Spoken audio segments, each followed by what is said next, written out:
sekitar masing-masing. Baik, untuk ketua kelas silakan pimpin teman-temannya berdoa. Berdoa mulai. Berdoa selesai. Nah, hari ini kita akan membahas materi mengenai pengaruh geografis terhadap aktivitas kehidupan manusia. Adapun tujuan pembelajaran kita hari ini adalah agar siswa dapat mengidentifikasi pengaruh geografis terhadap kehidupan manusia dan menjelaskan kegiatan ekonomi masyarakat yang berkaitan dengan sumber daya alam dengan baik dan benar. Nah, di sini apakah ada yang tahu apa itu letak geografi? Tidak. Ya, kalau tidak, Bapak akan menjelaskan.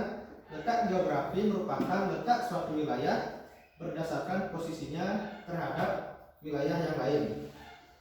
Kemudian, ada yang tahu di sini bagaimana letak geografis di Indonesia? Tidak.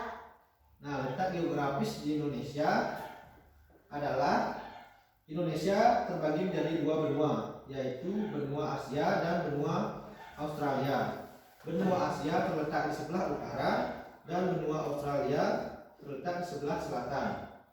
Selain itu, Indonesia juga terletak di antara dua samudra, yaitu Samudra Pasifik dan Samudra Hindia. Selain itu, ada juga pengaruh dari kondisi geografis di Indonesia, yaitu yang pertama, proses ekspor dan impor menjadi mudah. Proses ekspor dan impor dikatakan mudah karena Indonesia menjadi pusat dari perdagangan dan pelayaran internasional. Selain itu, Indonesia juga menjadi titik persilangan antara negara maju dan negara berkembang, sehingga dengan itu Indonesia pemasarannya lebih mudah dan produksinya di Indonesia lebih mudah. Nah, yang kedua yaitu meningkatkan ekonomi masyarakat. Dengan kondisi geografis di Indonesia, tentunya kita ketahui banyak orang-orang asing dari mancanegara yang berlayar di Indonesia kemudian singgah di Indonesia. Mereka akan menguntungkan masyarakat sekitar seperti yang berdagang, yang berjualan, dan yang lain-lain. Kemudian yang ketiga yaitu Indonesia memiliki sumber daya alam yang melimpah. Dengan berlalunya angin muson di Indonesia mengakibatkan suatu iklim. Iklim di Indonesia adalah iklim tropis. Iklim tropis di Indonesia sangat baik untuk digunakan untuk berbudidaya. Contohnya seperti pertanian, perkebunan, kehutanan, kelautan ataupun pariwisata. Nah, setelah Bapak selesai membacakan materi, sekarang Bapak akan membagi kalian menjadi dua kelompok. Membagi kelompok dengan teman sebangku ya. Ini adalah kelompok 1 dan ini adalah kelompok 2. Nah, untuk soalnya silakan anak-anak dicatat. Nah, buatlah penjelasan mengenai nomor 1, kegiatan orang-orang yang ada di sekitar tempat tinggal kalian yang dipengaruhi oleh kondisi geografis. Ya, yang nomor 2 yaitu kegiatan ekonomi masyarakat. Kegiatan ekonomi masyarakat yang berpatokan pada sumber daya alam. Nah, ya, maksud dari soal nomor 1 adalah apa saja pekerjaan atau mayoritas pekerjaan yang ada di sekitar tempat tinggal kalian. Kemudian yang nomor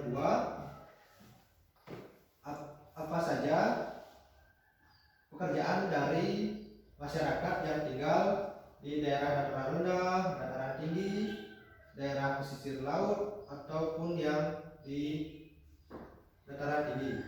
Ya, apakah sudah mengerti? Sudah. Ya, kalau sudah silakan langsung kerjakan dan lihat ada penjelasannya di buku tematik halaman 32. Bagaimana kelompok 1? Baru sampai nomor berapa? Nomor 1, Pak. Ya, bagus. Lanjutkan ya.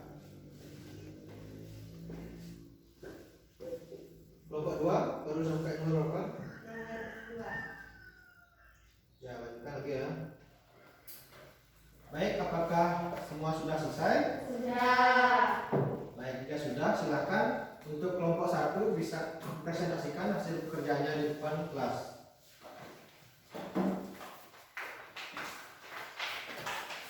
Untuk kelompok 2, silakan dengarkan dengan baik ya. Daerah tempat tinggal saya adalah dataran tinggi sebagai besar, masyarakat sebagai buruh dan petani di perkebunan. Daerah tempat tinggal saya adalah dataran rendah atau perkotaan sebagai besar, masyarakat sebagai buruh, pegawai perkantoran dan pedagang. 2. Kegiatan ekonomi masyarakat yang tergantung kepada sumber daya alam adalah 1. Masyarakat yang tinggal di daerah dataran tinggi bermata pencarian sebagai petani, pekebun, peternak. 2. Masyarakat yang tinggal di daerah dataran rendah bermata pencarian sebagai pegawai perkantoran, pedagang, peternak, dan petani.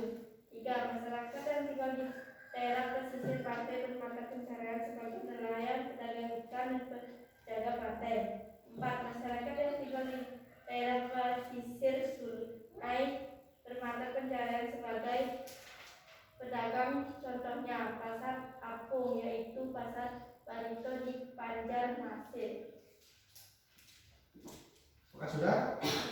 Ya, silakan kelompok 2 berikan tepuk tangan ke teman-temannya. Silakan kelompok 1 kembali ke tempat duduk masing-masing.